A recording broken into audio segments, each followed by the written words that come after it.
Hello everyone, no respawns here, hope you're having a grand week. So it has been a while now since the Starfield Direct showcase, and in the last video we did go through the kind of 1-2 minutes they showed off of Outpost building. That was specifically on what we definitely knew was there. We did a little bit of speculation, but mostly it was like, okay, what do we have on display? What can we see in these kind of 1-2 minutes? And, you know, kind of what is the current state of Outpost building? So since that video, I've been doing some sleuthing. So I've been going through basically almost frame by frame of the entire showcase to see what else they'd let slip. Bethesda are very, very direct and also intentional with a lot of the stuff they showed. And there are snippets and tidbits throughout the showcase that we can infer and see that affects more elements of Outpost building in quite an enjoyable and positive way. So this video will be quite a little bit of a theory crafting video. I'm going to go through all of the little bits that I found. Some parts it will be very direct. They'll be like, okay, this means this, and that's a cool feature that I didn't realise we had. Other times it'll be like, okay, we've got this and this, we can safely assume it's this. And sometimes as well we may be making a few reaches. But it is mostly a little bit of a guesswork, a little bit of fun basically to tide us over until we get some more concrete information. So before we get into a bit more of the theory crafting, let's just quickly go give you a quick overview of what we currently know about Outpost building from the last video. It'll be super quick. So basically in the building menu we have what I believe is 12 tabs, and the only tab that we see is the structures tab. And within the structures tab I think there is 9 different objects you can place, and within several of their objects there are between 1 and 4 variations. We do know that these numbers refer to variations and not item build limit, because when you go to the hab round you actually get 2 different versions of it. So they actually scroll through, as you can see, and go to version 1 and version 2, and they're slightly different in each one. So that's handy to know. Some people did think this referred to build limit. It does not, so don't worry. This is similar how it works with Fallout 76. Right, so that's what we know so far. If those who are unfamiliar with these kind of building structures, this is very similar to Subnautica or certain elements of No Man's Sky. It's very obvious these are kind of zero or very limited oxygen environment structures, or maybe toxic environments. Effectively, these are structures for environments where your character and the NPCs would need to be in a sealed area to survive. Otherwise, you know, they'd have to actually wear a suit. But we do note that we do have the 11 other tabs. Now, first, for reference, Fallout 76 has around 25 tabs. That's 30, but that includes things like recent, new, and your blueprints tab. But it has around 25 building tabs, and in Fallout 4 there are about 12. Now the reason why there are a significantly larger number for Fallout 76 is they've gone a bit more granular. So for example, in the decorations tab in Fallout 4, well, technically it's sub-menus, but in Fallout 76 they've basically got wall decorations and floor decorations, and they've gone quite granular with all of the other building pieces too. From Starfield, it looks like they've gone a little bit more streamlined, so it's similar to Fallout 4's, except they haven't done the sub-menu thing, which I'm very appreciative, to be honest, because it was a nightmare to navigate.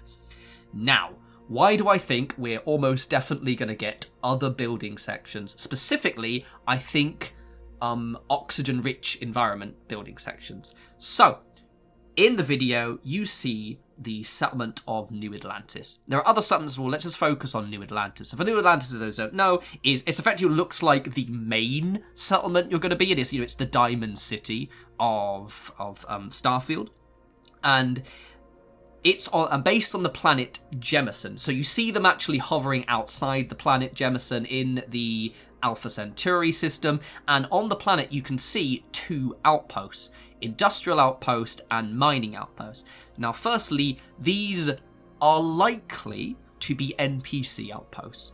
Now you may think I'm almost kind of undermining what I'm about to get to. However, I just wanted to stress that I think there might be NPC outposts similar into a way of our player outposts. However, we now know that there are outposts available that we can visit. Now, this is something I noticed on Twitter, and I was like, oh, I wonder if that means if I can actually build outposts on these existing planets. You may also notice that I can scan them as well, and there is an available resources as well. So it says resources 0 of 5. So I can actually use this planet to harvest resources. Also, it has a temperate temperature, and an atmosphere, which I believe is STD02. Now, I did try and figure out, because there are quite a few different, one of them is like CO2 rich, and the other one is like thin M and things like that. I have a sneaking suspicion this is kind of their own variation on, you know, type B planet kind of things that they do in official space lingo. I did try and do some like tentative research, and then I was like, well, this is clearly not coming up with exactly the answers I'm looking for, so I'm gonna move that to the side. But it does seem to be the STD02, unfortunate acronym, does appear to be an Earth-like planet. So, where we are now is the fact is that, okay, it does look like we might be able to build outposts on these already settled planets, which do have atmospheres that people can breathe and therefore theoretically wouldn't need to have these closed environments that we see in the structures tab. Now, at that point, I was like, okay, I did a little bit of a Twitter thread where I was like, I think this might be it. But then I actually started to trawl through more of the video, and I got to the crew roster section where they explicitly confirm we can, but they don't outright highlight it, which is why I like going through these videos, because they do this a lot, Bethesda. If you look through their videos, they give away so much that you have to pick up on yourself. So in the crew roster, we can see the current available crew. Some of them are unassigned, some of them are assigned to ship, some of them are already assigned to outposts, and they demonstrate how the assignment actually works. They select Hela, and they assign Hela to Jemison Outpost 1 on Jemison Alpha Centauri, which, unless you've got short-term memory loss, you will know is the planet that New Atlantis is based on. So this is all very exciting. So we effectively have almost a basically certain confirmation that we can build on these planets and that these planets have breathable atmosphere. Now, there is one thing that could be the case, is that these cities, these colonies, I keep saying settlements, apologies for this, fallout is buried into my brain. These colonies are maybe surrounded by some sort of energy field that, you know, creates an atmosphere that you can breathe. There's a couple of things that could scupper my reasoning, but that in itself is a reach. So I think it's safe to say that, yeah, okay, we can build on planets that do have breathable atmosphere, which means we've got all those other tabs, and we can now make a little bit of a better educated guess on what we might see.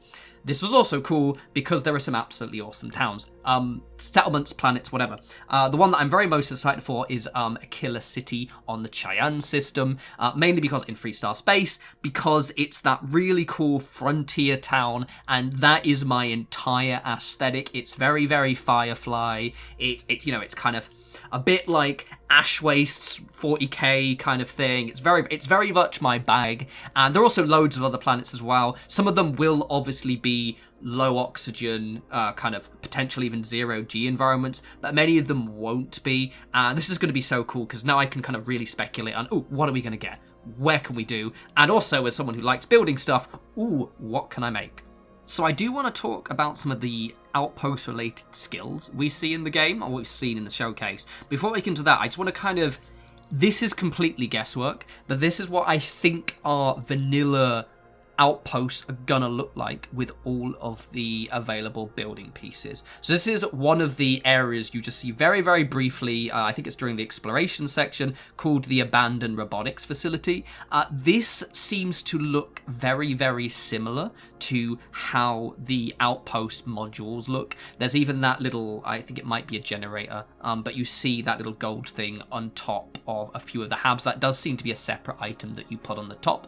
And I'm not saying that this is definitely not made within the outpost section. Obviously, as you can see, it is an NPC facility. However, it does seem to match the style of the outpost, and there are just bits and pieces, like you can see some of the corridors that seem to match the building pieces we have available. I do suspect this is how they'll look. Just on a complete theory here, I also highly suspect we are going to get themed building packs later on, just because that's how they've done it in the past. Those of you remember how Fallout 4 was on release compared to Fallout 4 after the 4 DLCs dropped, it was extremely different. We ended up getting barn pieces, concrete, metal, and then loads more decorations. So I just wanted to address this bit first, just because, look at this. This is how I roughly think your vanilla outposts are going to look pre any DLC or mods. And last, but by no means least, is skills. So we do get quite a nice skills showcase. As you can see, there are kind of 5 skill trees: physical, social, combat, science, tech. And within, I think it's social and science or tech, there are 2 outpost related skills that we have available. So the first one, and you have to kind of scroll by it very, very quickly because they're very, very fast, is outpost management. And the other one, and I'm going to get into a point about both these skills in a sec, is a bit further on, and it is called, I think it's outpost engineering. Yeah, that's it, outpost engineering. Now, those are the 2 settlement or outpost skills that we see. Now, first things first, if you watch this through, you may notice that when they highlight some of the skills, it does give you the meta information. It actually tells you what that skill does. However, a lot of them, they've deliberately hidden the information that it shows. Now, at first I was like, oh, maybe it's because, you know, you scroll to a skill, but you actually have to select it first to actually expand the info. That's not the case. It's definitely not. They're actually just scrolling across, and they've deliberately withheld information from us, which I'm absolutely fine with, you tantalizing gits that you are. But basically, I believe this means that it has information that reveals a bit more about the outpost function and how it works that they maybe don't want us to know yet, possibly because there's probably going to be some sort of in-depth outpost showcase, would be my guess.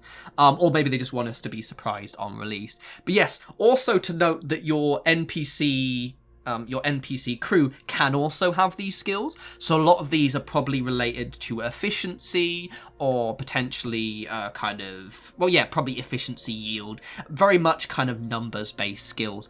There's almost certainly going to be more skills within the game relating to Outpost, but these are the 2 that you saw and that they deliberately, the sneaky shits, didn't actually show us what they did. So that is everything I could sleuth from the rest of the showcase. Honestly, I had absolute great fun. I guess the big thing is the fact that it's very clear you can build on the the planets with already settled colonies, and also that means that you can also have outposts on planets that have breathable atmosphere, which kind of, again, opens up, or at least we can infer, it opens up lots of building options that weren't necessarily explicitly stated within the showcase. There's probably some other juicy bits buried in here, but it's one of those things that we'll probably know in hindsight. If this were Fallout, like a kind of a Fallout game, I could really, really look closely at the assets that they've used and go, haha, I remember you from the workshop, but because I haven't actually had access to either the creation kit or the building yet myself, it would just be purely guesswork. A couple of people mentioned they did notice that there was a reuse of the atrium from the vaults in one of the areas, which I thought was funny. It looks very, very similar, which isn't surprising at all. So yeah, anyway, if you guys noticed anything else, please let me know, because I said I had a great fun just kind of trawling this kind of 34-minute video, but I might have missed something. If you've heard any rumors, I did look on Twitter and around to see if they'd let anything else slip. I didn't find anything. As said, my kind of gut feeling is we are going to get a few more info windows, probably on Twitter or YouTube, where they'll just go, let us expand more into this system. But I'm really, really excited, guys. It's quite nice to be hyped. This reminds me very much of when Fallout 4 was first teased, and, you know, we were then waiting for release, and we were just devouring any piece of information we can get. Anywho, hope you enjoyed my little ramble and detective work. As always, follow me on Twitter @norespawns, and I will speak to you absolutely glorious bunch of reprobates soon. You take care.